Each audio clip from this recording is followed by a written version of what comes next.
Hey, it's Chris Nichols here from Bow River Trout Fitters, and today I want to talk to the beginning fly fisher person, someone who's just getting started in this art, and I really want to help you out with the gear that you're going to need moving forward. You know, the fact is we've all been there. We all started out at the beginning, and we wasted a lot of money and a lot of time trying to research what kind of gear do I need, what's important, what's not important. So that's the purpose of this video. It's really to help you get started on the right foot forward.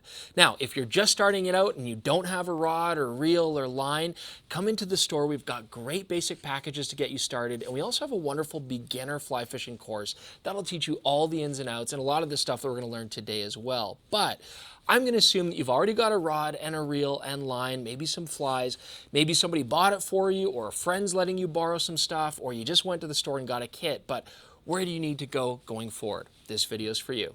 All right, let's talk about some very important kit. Nippers here and pliers, essential for fly fishing. Now, these are basically a lot like nail clippers, okay? They're just a small cutting instrument that's great for cutting your monofilament, your fluorocarbon, your tippet, all that kind of stuff. And they're absolutely essential. Now, you could use nail clippers, but they're missing a few important parts, like, for example, these little spikes on these that actually let you poke out old glue or new glue on your flies, for example. But also, you could use your teeth. It's really bad for your teeth. It's good for the dentist. It's not good for you. And keep in mind too that you often want to get these cut very precisely and very close to the knots. Teeth is just too hard to do that. I also find that with clippers, I can get a really nice 45-degree cut, and that lets me help fit tippet through very small eyelets on small flies. Now, like everything in fly fishing, you can get ones that are $10 or you can get ones that are $120. And these are the hatch ones here. These are beautiful. What's the benefit? For a beginner fly fisher person, I wouldn't really worry about it. Get these, they're going to work fine. But if you are going to hit the saltwater flats eventually, work with a lot of braided lines, these are brilliant. They'll cut anything incredibly well. Now, when it comes to pliers, there's a few different kinds, but we tend to use these. This looks a lot like medical hemostats. It's basically exactly what they are. You could certainly block off spurting arteries with these if you wanted to. Hopefully that doesn't happen too often in your fishing. But what we really use these for is actually quite a few reasons. So first off, your hooks. Flattening the barbs. We do advocate flattening barbs on our flies. It's easier on the fish. It's easier when they have to come out of your own skin, and as a beginner, that is going to happen fairly often. On top of that, if you've got a really toothy critter, something like a pike with sharp teeth, and you want to get that fly out, this is much safer. You can reach in, grab the shank, and just pop it out. But even on trout, if you find that your fly is a little bit deeper hooked, you don't want to be ramming your fingers down their mouth trying to get that out. If it's not too deep, this is nice. Just go in there, pop it out nice and safe, okay? Now, some of these hemostats will even have cutter blades on them. These are great if you have to cut something really heavy. So for example, a deeply hooked fish and you need to clip that fly off or break off that hook shank, something like that can even do that. So very important to have pliers with you, many different uses. I even like to use them when I want to tighten my knots. Just grab onto the tag end, pull it tight with the hemos, and I know that I'm going to get a good tight knot.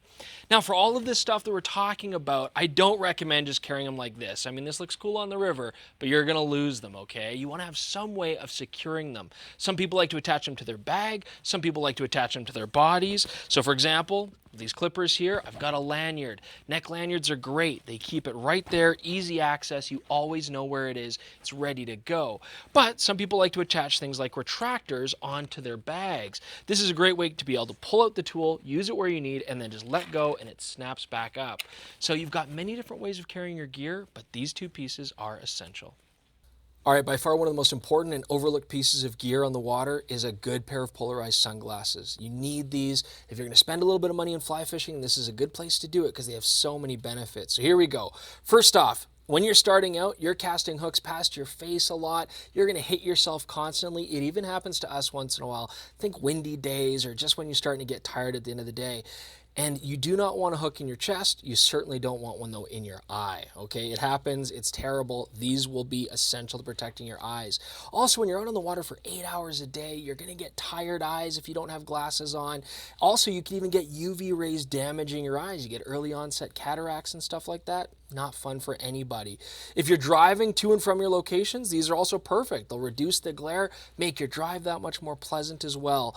Now, polarization's key too, because although regular sunglasses will protect our eyes, they don't let us see into the water. Polarized glasses let you see clearly down into the depths of the water. And especially when you're a beginner, this is so important so that you can learn flow, current, water depth, and really read the water. It's key to learn what your flies are doing, how the water's flowing in becoming a better fly fisher. So get some polarized sunglasses. We've got a whole bunch of stylish options at the store for you. So this right here, this is a dry fly, and this is the kind of fly that we fish on the surface of the water. We want the fish to see it and come up and get it. But the key thing with these flies is they have to float really nicely on the water. And the problem is that as you start casting them into pools and riffles and little waterfalls and dips, they're going to get soaking wet and they're just not going to float anymore. So there's a piece of gear for that. This is absolutely essential. So here we've got Aquil. This is a classic floatant. I basically just put a little bit of this on my fingers, massage it into the fly, and it's going to become a water repellent. Keep these flies from getting waterlogged and sinking. Now, as you're fishing, eventually they still will start to sink. So what you can then use is something like this Top Ride or Easy Dry. I can take my wet fly, pop it in here, shake it up, and now it's good as new, ready to go again for some more casting. Now this is a special fly, and this has got CDC. It's a special kind of feather that has its own oils in there. These actually float naturally very well on their own, so you actually don't want to slick them down with floatant. But we also carry this. This is Loxa, and this is a special floatant that works specifically for CDC, although you could use it for other flies as well. In the end, this is very important to keep those flies fishing where they work best, high on the surface. Now, you could just throw these in your bag and rummage around for them when you need them. We've all done that. But if you've got a fish rising right there and you're spending time trying to find it in your bag, that's just not going to work well for you. So get these little caddies. These are a great way to always have it ready, easy access that you can get those flies floating the way you need to. Also, there's nothing that spooks fish more than dropping something in the water like you're floating, watch it go downstream, and then have to desperately chase after it. Okay, so we just talked about dry flies, but now let's look at these. Now, these are subsurface nymphs, which means that we fish them under the water. And when you look at a dry fly, it's usually made of foam, it's got light feathers, light materials, but these often have lead weight wrapped right around the body, or they'll even have metallic beads made out of brass or tungsten, just to help them sink really deep. They often have heavier hooks too. Now, I'm gonna give you a piece of advice for anybody who does want to fish nymphing subsurface. You want these things to get down to the bottom of the river, and you want them to get down there fast. That's where they're going to do the proper work. And so we've got some good stuff for that as well. Some of these nymphs, even though they're meant to sink, do have a lot of lighter materials and feathers tied to them. So this is Henry's Sink It. It's a solution very much like floatant, but it does the opposite. I can soak this into the fly, and then when it hits the water, it's going to sink naturally and nice and quick. But often, especially on the Bow River, we like to use split shot. So you can get these both in lead or non-toxic forms, and these are easily removable. You just stick these on the line above your nymphs, and they're going to help add weight to get all of those flies down to the bottom quickly. If you're doing any nymph fishing, these are absolutely essential too. Okay, so we can get our nymphs down deep under the water where they need to do their best work, but how do I know if they're floating at the right height, or if they're getting caught up on things, or if a fish has even taken them? Well, that's where strike indicators come into play. These are fantastic. They're basically a visual aid that's going to float on top of the water above the nymphs and let you see if they get hung up and get pulled under, or if a fish starts taking it, or just to regulate how deep they're actually floating through the water. We've got many different kinds. This is a yarn indicator, and I like these when you have very spooky fish or very quiet water. They land a little bit gentler, and again, they will float well. We also have foam indicators like this, very classic, but my favorite is actually the Airlock brand that we carry in the store. This is basically a sealed plastic balloon, so it never sinks. It never needs to be having any floatant applied to it or anything like that. And I love this simple screw cap system because I can move this up and down my line really easily to adjust the height. Whatever you choose to use, these are essential kits for nymph fishing. They let you see what's going on down below, and they keep those nymphs in the strike zone. The fishing net. This is a tricky topic because there's a lot of people that don't feel the need to use a net, and that's fine. Other people often like using a net, and there are some real benefits here. I mean, first off, the thing we got to remember is catching these fish, the most important thing is getting them back in the water as healthy and quickly as possible. So what I like about a net is it can end the fight sooner, which is better for the fish, but also this rubberized coating is really protective on their slime coating. When they are in the net, you can keep it in the water. It's much better than handling them, and certainly as a beginner, you do not want to be squeezing the fish fish in any way, that can do some serious internal damage. So this is a greater way to just keep them in one place, let you get your camera position, take those shots, and then let them go.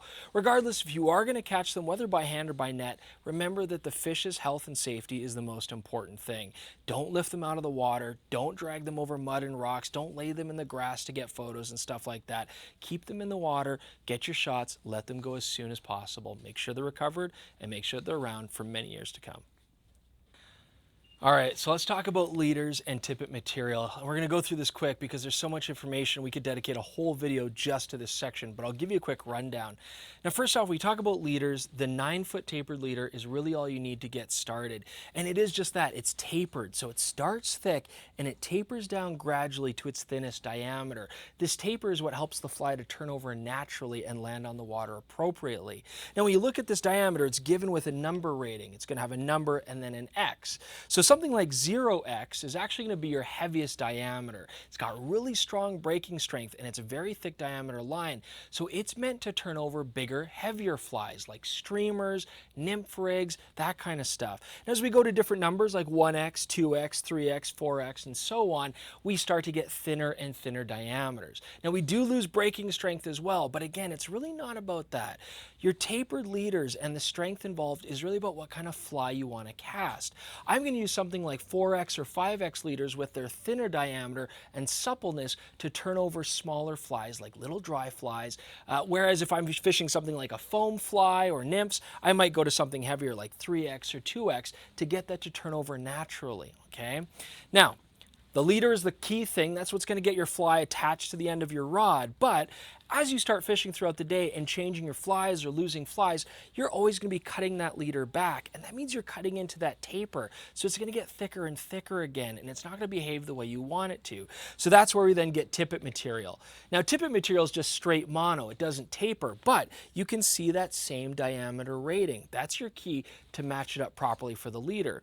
If I have a 3x leader and I've cut back about a foot of it so far with changing my flies, I simply can replace that lost distance with more tippet material. I can also use a thinner tippet on a heavier leader to turn it into a longer but more supple leader as well if I want to fish something smaller. So all in all, you are going to want a selection of these. Eventually you're going to find what flies you like to fish and in what situations. We can certainly help you with that more in the store.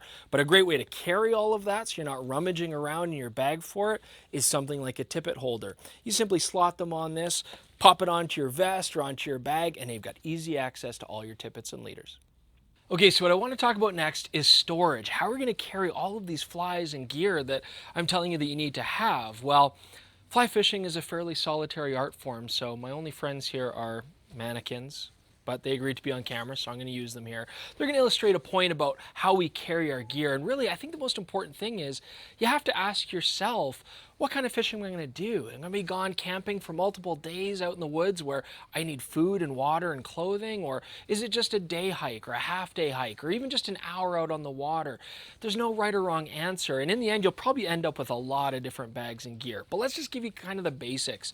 So right over here we got this guy wearing a backpack, perfect for multi-day trips or when you need to carry a whole bunch of stuff along with your fly fishing gear. The only downside with backpacks, frankly, is when you want to get to your stuff, you generally have to take the backpack off and get the stuff out of it. It's not very easy access.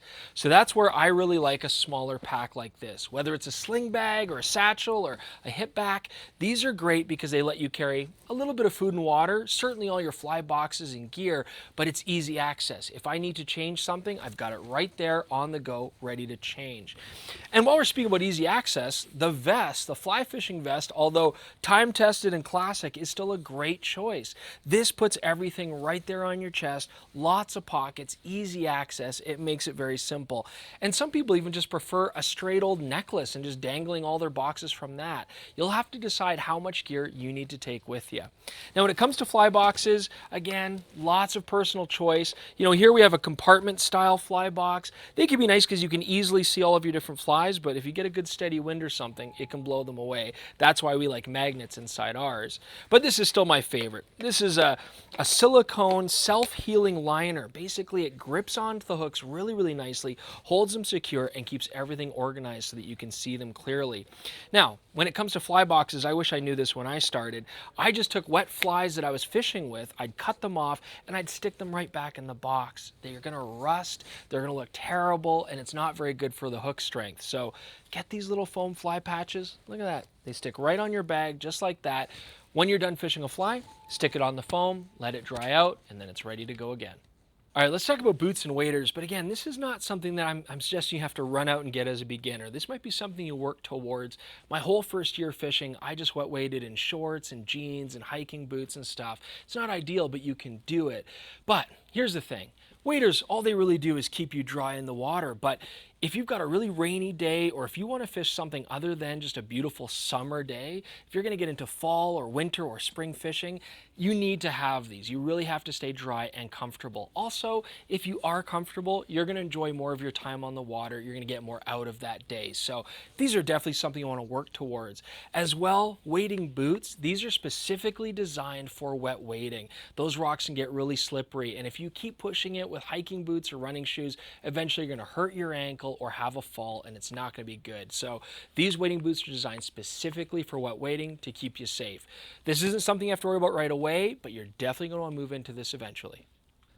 All right, I hope you enjoyed all that information. I know it was a lot. Thanks for sticking in there. And, as you get into fly fishing, you're going to hear a lot of opinions. People are going to say, this is the best gear. This is the way to do it. But really, the key thing is, and the most fun thing is, find out what works best for you. The only way you're going to learn that is to get time on the water. So get out fishing. You'll see the challenges that you come across. And then we've got techniques and gear to help you overcome those challenges. As a beginner, you just got to learn, learn, learn. So learn the knots that you need to know. Better your casting, better your fishing techniques, and remember that the best way to catch fish is to get proper presentation with those flies. So whether you're streamer fishing, dry fly fishing, or nymph fishing, learn how to present those flies properly. Now, one of the best ways that you can accelerate that learning, take some classes. We feature lots of workshops. Check out our Instagram feed. We're going to have lots of good educational stuff on there as well. And probably the best way to accelerate your learning, hire a professional guide to take you on the water. They'll be there to give you hands-on instruction, show you exactly what you're doing right and exactly what you're doing wrong, and help you catch those fish. Learning how to read the water is something these people can teach you, and that is by far one of the most important things. Anyways, I hope that was all helpful. Thank you so much. Don't forget to subscribe to our channel, leave comments below. But otherwise, I'm Chris Nichols from Bow River Trout Fitters. Thanks so much for joining us.